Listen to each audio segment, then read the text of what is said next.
Olá, seja muito bem-vindo a mais uma transmissão do InfoMoney no canal do InfoMoney no YouTube. Eu sou Marcos Mortari, editor de política do site, e hoje a gente tem o prazer de receber aqui, numa entrevista virtual, o secretário extraordinário da Reforma Tributária do Ministério da Fazenda, Bernard Api. Secretário, muito obrigado pela sua participação aqui. Vai ser um prazer ouvir os detalhes aí da questão da discussão da reforma tributária. Eu é que agradeço o convite, Marcos, e a oportunidade de participar nesse debate no InfoMoney. Secretário, na semana passada a gente viu a Câmara dos Deputados aprovar em 2 turnos a PEC da reforma tributária.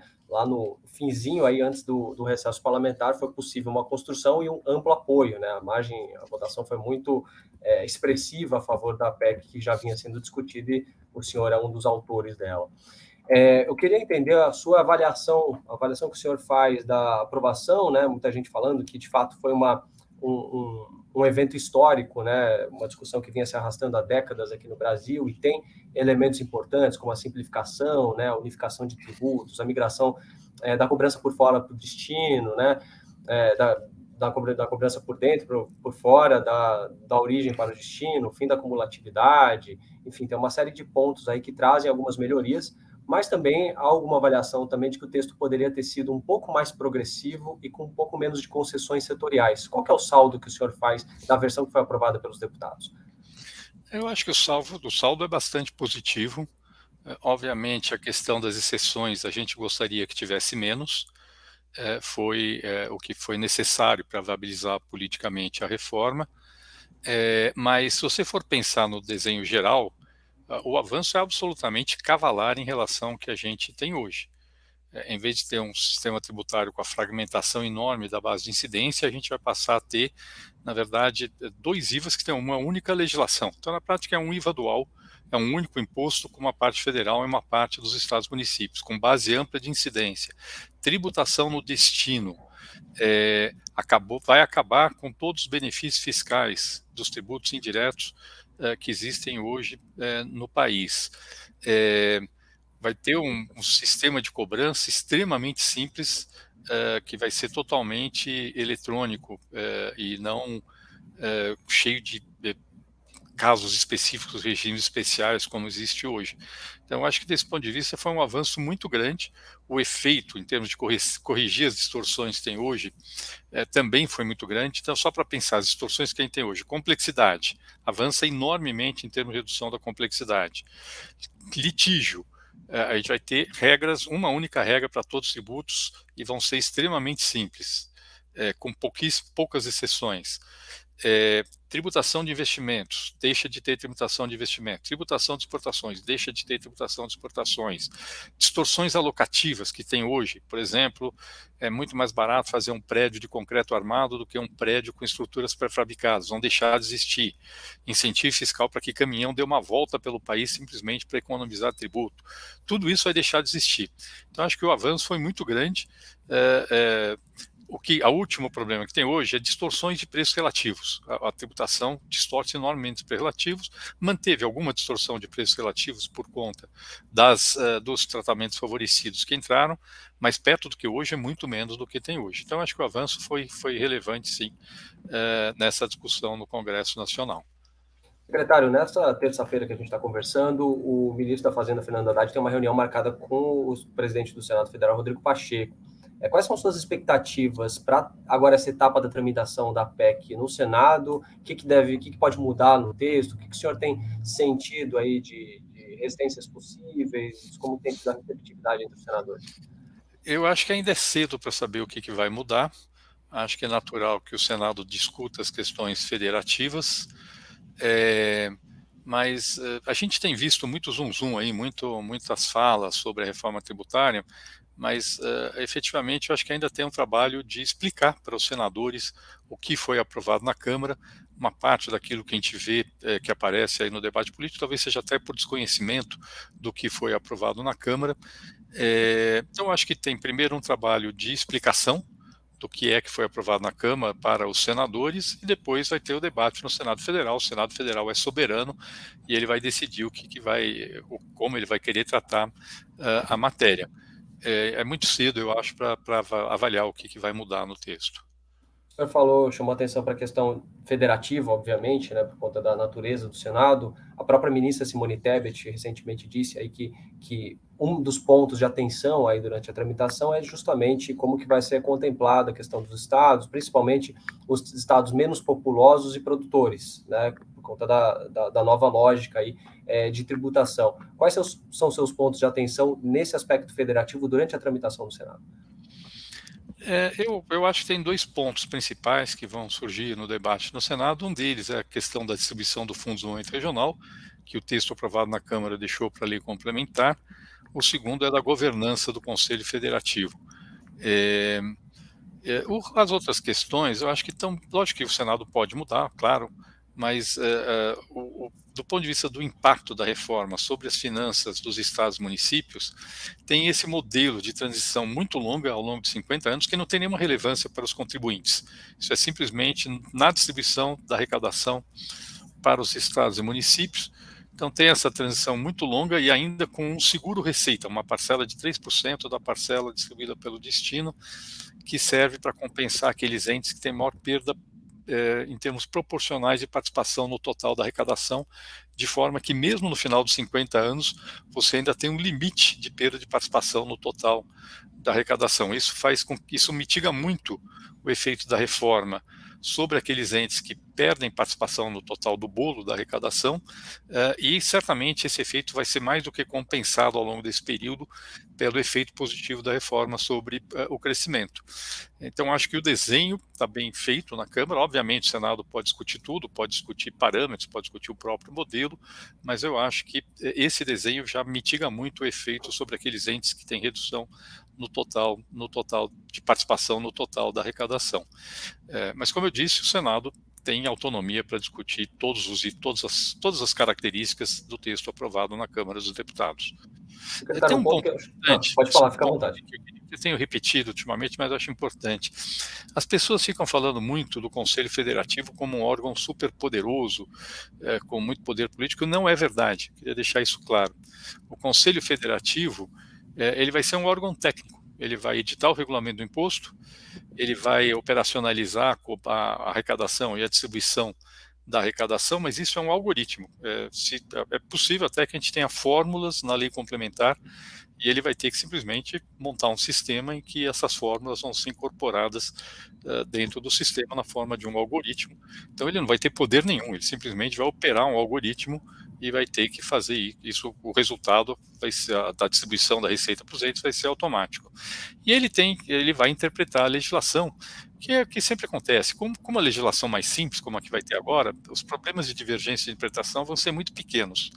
Mas eles sempre ocorrem, sempre vai ter algum caso específico em que você vai ter que entender como é que deve ser aplicada a legislação do imposto, e essa é a função do Conselho, e é importante que isso seja feito de forma nacionalmente uniforme. Imagine se cada estado começa a interpretar de uma forma diferente como você deve interpretar a legislação. Mas é só isso, ele não tem poder de dar benefício fiscal, ele não tem nenhum poder, que hoje até uma Secretaria de Fazenda tem, tá? Secretaria de Fazenda hoje tem poder de dar benefício fiscal, lógico que dentro do escopo definido pela legislação estadual, ela tem poder de ficar definido o regime especial de tributação, forma diferente de cobrar um imposto. O Conselho Federativo não vai poder fazer nada disso. Então, de fato, o poder dele é muito menor do que as pessoas imaginam. E é bom que seja assim. É bom que seja assim, que ele seja um órgão técnico. Inclusive, esse modelo de governança que saiu da Câmara, com 3 instâncias de veto na prática, porque qualquer matéria para ser aprovada precisa ter a maioria dos estados apoiando, estados que representem mais de 60% da população, e a maioria dos representantes dos municípios. No fundo, você tem 3 instâncias de veto, o que significa que vai passar aquilo que for tecnicamente necessário para operacionalizar o imposto. E eu acho bom que seja assim, tá? A gente não quer reconstruir um CONFAS dentro do Conselho Federativo. O CONFAS é um órgão que foi criado para não funcionar. O Conselho Federativo é um órgão que vai ser criado para funcionar. Secretário, é bom que o senhor ter tocado nesse ponto do Conselho Federativo, que é um dos pontos realmente mais polêmicos, que se tornaram mais polêmicos durante a discussão da PEC da reforma tributária, e um dos críticos a ela, a gente ouviu na semana passada mesmo, que é o economista Felipe Salto, e uma das preocupações dele, que ele manifestou na entrevista que ele concedeu a nós, foi a questão de risco de haver alguma algum possível crédito oriundo de notas fraudadas, essa capacidade de fiscalização que o novo Conselho vai ter também nesse novo regime. O que o senhor teria a colocar sobre isso? Qual seria o mecanismo de combate à fraude que o novo sistema teria? Risco de nota fraudada existe hoje já, tá certo? Não existe nada que mude. O que tem agora é que a gente vai ter fiscalizações concorrentes no mesmo imposto. Então, se tiver uma nota fraudada, ela vai ser uma nota fraudada para o tributo estadual e para o tributo federal, porque o sistema de cobrança vai ser o mesmo. Então, você vai ter a Receita Federal fiscalizando e você vai ter os estados e municípios fiscalizando. Tem uma questão que ficou para ali complementar, mas é muito provável que o ente que fiscalize acabe recebendo a multa resultante de uma eventual atuação no caso de fiscalização. Então, você cria, sim, um incentivo para que os entes sigam fiscalizando. Esse incentivo vai continuar existindo. A única diferença é que eles vão ter que fazer isso de forma coordenada com o Conselho Federativo, mas eles vão ter autonomia de fazer sua fiscalização. Eu acho que não tem, todos os estados e todos os municípios vão ter acesso a todas as informações das operações em que eles sejam origem ou destino da operação. Então, eles vão ter acesso a um conjunto de operações, inclusive hoje eles não têm. Os estados hoje, por exemplo, têm sim acesso às informações em que eles são origem, mas não em que eles são destino. Agora eles vão ter que passar acesso a um volume de informações muito maiores. A gente vai ter a fiscalização da Receita e vão ter a fiscalização dos estados e municípios. Eu, honestamente, acho que vai ficar um sistema mais forte do que é hoje, do ponto de vista de combate a fraudes, do que o sistema atual. Eu realmente não vejo base para essa preocupação do Felipe Salto, não. Como é que funcionaria essa multa, né, que o senhor se referiu? Tem algum detalhe? Como é que seria? Para onde iriam esses recursos? O que eles poderiam ser usados? Enfim. Não, isso ainda não está definido, isso vai ficar para a lei complementar. Acho que não faz sentido colocar isso na Constituição, mas sempre o desenho nessa regulamentação, eu acho importante sempre criar bons incentivos, tá certo? Você criar incentivos para que, de fato, o bom incentivo é aquele que você vai criar um bom incentivo para que haja, de fato, fiscalização onde houver fraudes, e você não deve criar incentivo para tentar arrecadar mais via interpretações da legislação, que isso é muito ruim, que a gente tem no Brasil hoje, de ficar o fisco e os contribuintes interpretando a legislação, cada um de uma forma, e isso virar a base das autuações. Como é um tributo muito mais simples, a interpretação da legislação vai ser nacionalmente uniforme, espero que seja compatível entre a CBS e o IBS. A própria PEC diz que eles vão ter que fazer um esforço de coordenação, a Receita Federal e o Conselho Federativo, no que diz respeito a essa interpretação da legislação. Você tira do escopo da fiscalização e interpretação da legislação. Isso é bom. E a fiscalização vai pegar fraude, que é o que ela deve fazer. Eu queria ainda nessa questão dos estados, ouvir um pouco. O Senado é uma casa que tem uma configuração, uma correlação de forças muito diferente da Câmara dos Deputados, né? O estado de São Paulo, por exemplo, que conseguiu ter uma voz mais imponente aí nessa questão da distribuição do funcionamento do Conselho, no final das contas, né, por essa regra dos 60% que o senhor se referiu, no Senado não tem a mesma força, né? Tem só 3 assentos dos 81. O senhor espera uma mudança? Como essa formação do Senado pode definir a regra, por exemplo, do Fundo de Desenvolvimento Regional, do Fundo de Compensação dos benefícios do ICMS, enfim, são pontos que ainda estão em aberto e que você vê, até o próprio Estado de São Paulo está olhando, mirando recursos também do Fundo de Desenvolvimento Regional, né, dizendo que estados mais ricos também têm seus bolsões de pobreza e de desigualdade, enfim, também teriam que ser atendidos. Como o senhor está vendo toda essa discussão e como costurar um entendimento agora no detalhe, né? Eu não tenho como antecipar como é que vão ser as discussões, mas eu lembro que, em termos de como é uma emenda constitucional, qualquer texto tem que ser aprovado pelas duas casas. Eu acredito que vai ter que ter, o Senado vai ter autonomia na sua avaliação da PEC, mas acho que seria importante que isso fosse feito junto com interlocução, junto à Câmara dos Deputados, para já tentar definir um texto que seja aceitável nas duas casas. Então, eu acho que numa PEC não tem como uma casa se sobrepor à outra. As duas casas têm que estar de acordo com relação ao texto que for aprovado, e eu acho que isso vai acontecer, sim. Eu acho que que diz respeito à espinha dorsal da reforma, acho que não deve ter muitas divergências. Eu estou falando aqui IVA de base ampla, tributação no destino, a própria arrecadação centralizada, mas nas outras questões eu acho que o Senado tem autonomia para definir o que ele quer, mas se ele puder fazer isso já em coordenação com a Câmara dos Deputados, melhor, porque aí aumenta a chance de aprovar nas duas casas. Não tem como uma casa se impor à outra. Essa é uma questão muito Uhum. importante dentro de uma emenda constitucional. Secretário, um ponto aí importante que a reforma traz é uma previsão de cashback, né? Sem entrar em detalhes que devem ser definidos em lei complementar. Por outro lado, o texto na reta final reincluiu aquela questão da desoneração da cesta básica, né? Os produtos ainda vão ser definidos, mas a gente tem a volta da desoneração da cesta básica, que era um ponto até que, quando o cashback foi mencionado lá atrás, pelo senhor mesmo, né? Ele era apontado como uma alternativa para a desoneração, né? Você desonerava para poder gerar uma política mais focalizada, né? Se eu não me engano, esse é o conceito. O cashback fica enfraquecido agora com uma desoneração, ainda que a gente não saiba os produtos da cesta básica? Bom, obviamente o espaço o cashback continua sendo importante, ele continua sendo um instrumento bastante eficiente do ponto de vista distributivo. O espaço para usar o cashback, obviamente, ele é reduzido na hora que você coloca a desoneração da cesta básica no texto constitucional. Isso não significa que não vai ter cashback. Ele vai existir, muito provavelmente, mas, sim, o espaço vamos dizer assim, espaço fiscal entendido, do espaço que você teria para poder alocar recursos na desoneração do consumo das famílias de menor renda, fica um pouco reduzido. Agora, é uma decisão política. Depois que você tiver o desenho pronto, você pode decidir qual vai ser o escopo do cashback. Só lembrando que as famílias de menor renda não consomem só cesta básica, elas consomem outros produtos também, tá certo? Então, o espaço para usar o cashback continua, a possibilidade de usar o cashback continua existindo, e a definição vai ser feita depois de estar aprovado o projeto. Acho que quando tiver mais clareza em termos de qual vai ser as alíquotas, etc. e tal, acho que fica mais claro qual vai ser o escopo para usar o cashback dentro desse modelo.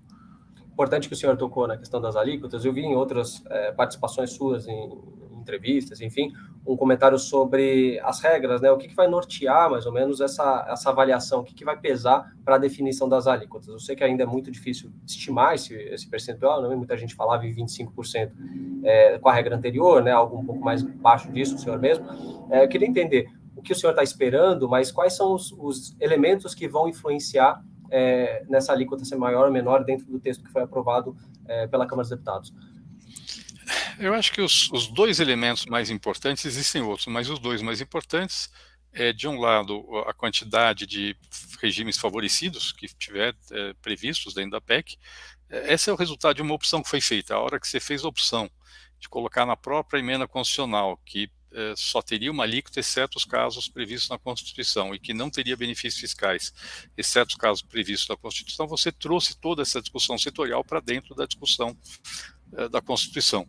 Isso tem um custo, que é o fato que, de fato, você trouxe uma quantidade de exceções relativamente grande, mas tem um benefício também que diz que depois que for aprovada a emenda constitucional, isso está basicamente definido, você não vai poder, por lei, ficar incluindo novos benefícios fiscais ou criando novas alíquotas, além daqueles que já estão previstos na emenda constitucional. Então, a alíquota ela tem esses dois determinantes principais. Quanto mais regimes favorecidos, maior tende a ser a alíquota.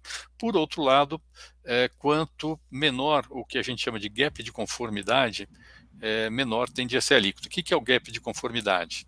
Gap de conformidade é um indicador da relação entre o quanto você arrecada e o quanto você arrecadaria teoricamente se aplicasse a legislação integralmente. Então ele mede sonegação, ele mede elisão, quer dizer, às vezes o fato de você interpretando a legislação pagar menos, ele mede o imposto declarado e não pago, e ele mede o que você deixa de arrecadar em função de judicialização. A nossa expectativa é que tenha uma redução relevante do gap de conformidade, em parte por conta da própria simplificação da legislação. Então, legislação mais simples reduz muito o risco, a possibilidade de judicializar o pagamento do imposto, isso já reduz o gap de conformidade. tem o próprio modelo, o próprio sistema de cobrança, que vai ser totalmente eletrônica, reduz o risco de sonegação, e tem até em discussão um sistema de que a gente chama de split payment, de cobrança no momento do pagamento da operação, da liquidação financeira, que já está sendo estudado, ainda não junto aos operadores de meio de pagamento, mas junto aos fiscos, né? E esse modelo de split payment, na verdade, reduz enormemente o risco de você declarar o imposto e não pagar, porque o imposto é recolhido automaticamente. Então, por todos esses motivos, a nossa expectativa é que tenha uma redução relevante do gap de conformidade, embora, obviamente, o nível dessa redução é algo que a gente não tenha total segurança, porque é algo que a gente vai aprender quando o sistema estiver operando.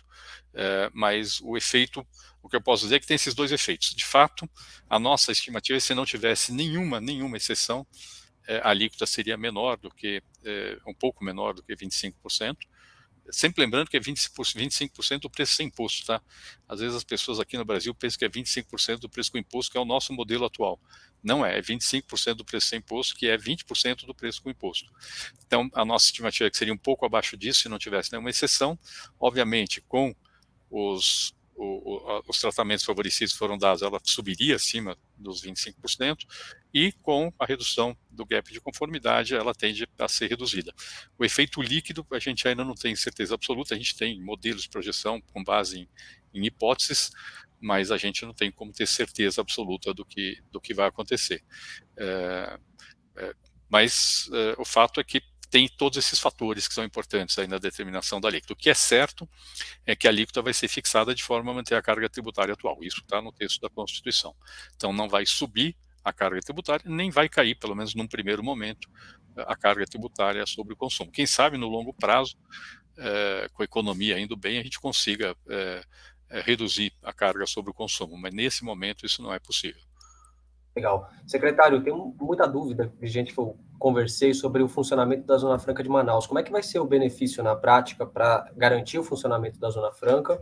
Se vai ser por meio do imposto seletivo? Tinha gente até que estava preocupada, né? Eu ouvi até um exemplo, né, de um colega falando que se uma empresa, sei lá, uma indústria fabricar uma bicicleta fora da Zona Franca de Manaus, ela seria tributada com o imposto seletivo para poder beneficiar as indústrias da Zona Franca, ou seria outro mecanismo? Como que vai funcionar? Bom, o que a PEC determina é que os novos tributos estão sendo criados, nós estamos falando aqui do IBS, da CBS e do imposto seletivo, vão ser utilizados de forma a manter, em caráter geral, a competitividade da Zona Franca de Manaus hoje. A forma exata como isso vai ser feito ainda vai ser definida, a ideia é fazer de uma forma mais simples do que é hoje. Hoje, o sistema que você usa para a Zona Franca de Manaus é extremamente complexo, você tem benefícios de N formas diferentes, a ideia é fazer isso de uma forma mais simples do que é feito hoje. Abriu-se sim a possibilidade de ter o imposto seletivo cobrado para produtos que são fabricados na Zona Franca de Manaus. Essa é uma possibilidade, não necessariamente vai ser essa forma, desde que o desenho garanta a competitividade da produção atual.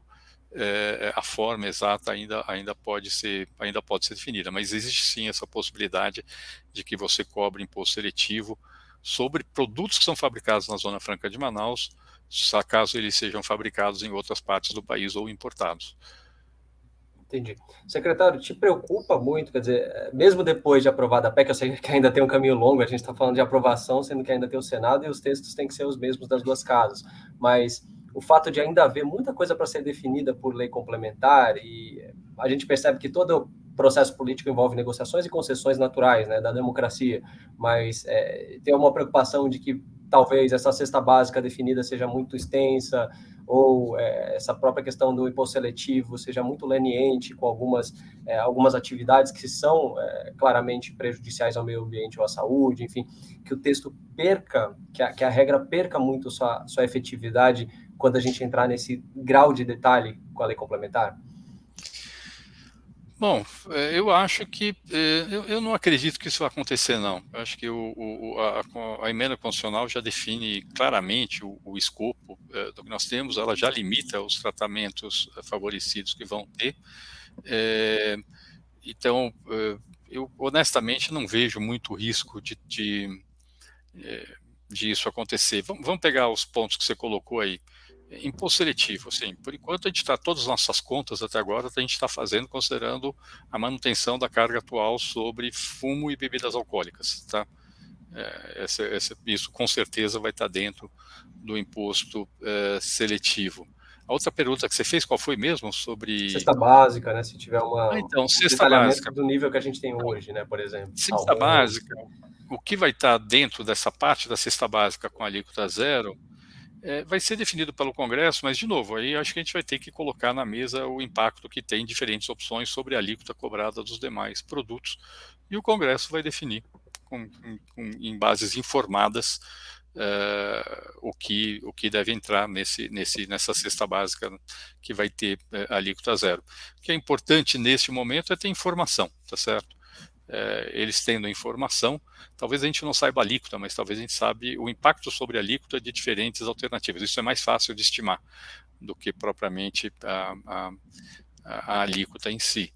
E eu acho que isso vai ajudar o Congresso a tomar uma decisão com bases informadas. A decisão, no fundo, vai ser uma decisão política, mas não creio que isso vai gerar grandes problemas para frente, não. Secretário, outro ponto aí que gerou preocupação, acho que na reta final também foi aprovada aquela questão da emenda aglutinativa que tinha o artigo 20, né, que falava sobre a possibilidade de estados criarem contribuições, na verdade, contribuições já existentes, né, mas usarem elas até 2043, se eu não me engano, né? E aí poderia ter tributação de alguns produtos que são, inclusive, exportados. Queria saber qual a interpretação que o senhor tem, se de fato ficou essa brecha mesmo, o que pode ser feito de aprimoramento de redação mesmo, para delimitar um pouco mais claramente o que é esse instrumento. Queria entender um pouquinho do contexto dele.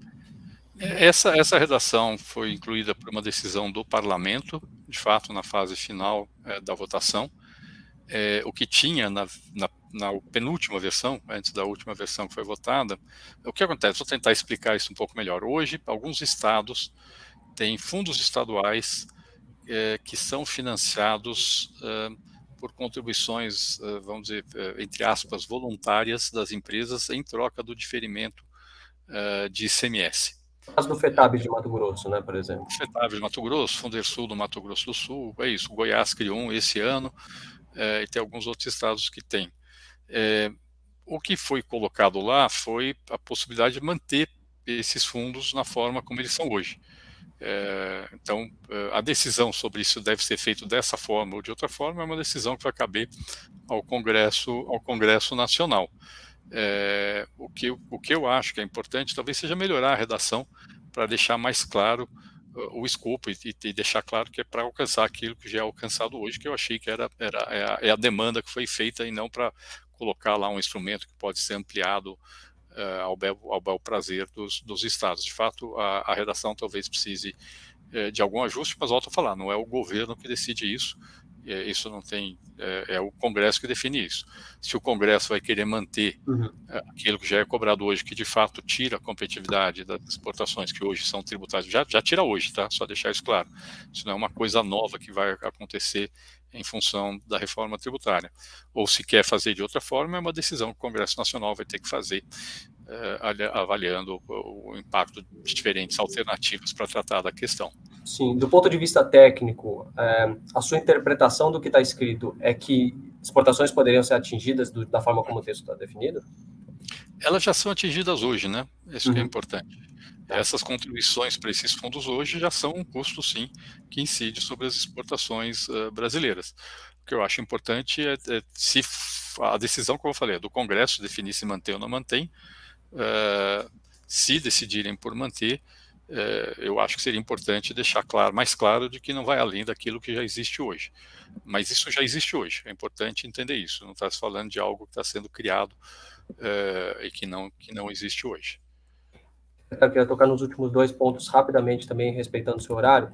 Um deles é bem rápido mesmo, a questão de ter um dispositivo no texto que foi aprovado que diz que a União deverá complementar os recursos do Fundo de Compensação e não em caso de insuficiência de recursos para compensação, né? Enfim, ele cria, na interpretação de alguns críticos, uma avaliação de que não teria limite para o tamanho do fundo de compensação dos benefícios fiscais de ICMS e tudo.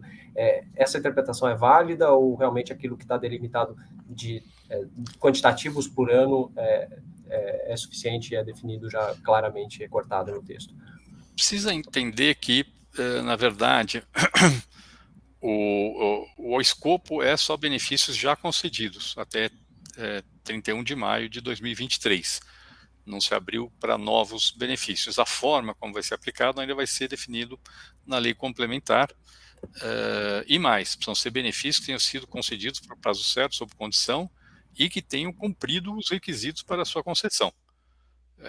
Então, a nossa avaliação é que o montante que está alocado de recursos no fundo hoje, considerando a trajetória de redução das alíquotas do ICMS que consta da PEC como foi aprovada na Câmara, o risco de faltar recurso para o fundo é muito, muito pequeno, tá certo? O mais provável é que sobre recursos no fundo, que seria depois distribuído para o Fundo de Desenvolvimento Regional, com esse desenho.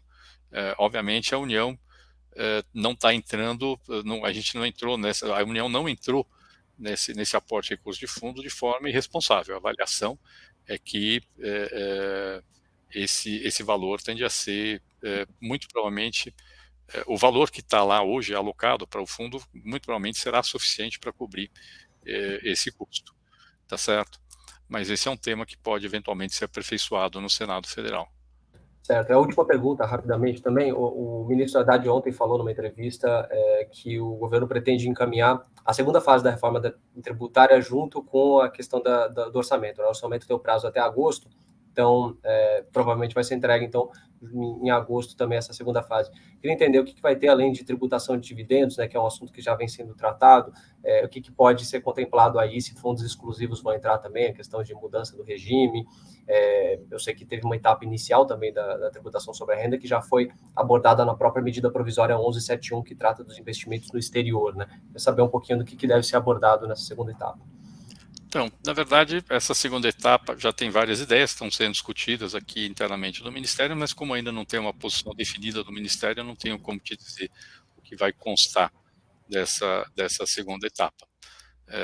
Mas, assim, não tenho como falar porque, de fato, ainda não se bateu o martelo sobre o que vai entrar aí dentro. Óbvio que tem várias ideias, tem várias propostas, mas ainda não tem uma posição definida sobre o que vai entrar nessa segunda etapa. Só para entender o aspecto técnico, vai ser por lei complementar ou isso também não está definido? Não, mudança de imposto de renda é lei ordinária, né? Não precisa lei complementar. Sim, certamente não vai ser por PEC. Se vai ser projeto de lei, medida provisória, eu não sei. Também isso isso também não está definido ainda. Se vai ser fatiado ou também integral, não está definido. Também é um tema que ainda vai ser definido. Tá certo. Secretário, muito obrigado pela sua atenção. Gostaria de agradecer também a todos que nos acompanharam nessa entrevista e até a próxima. Tá bom. Obrigado.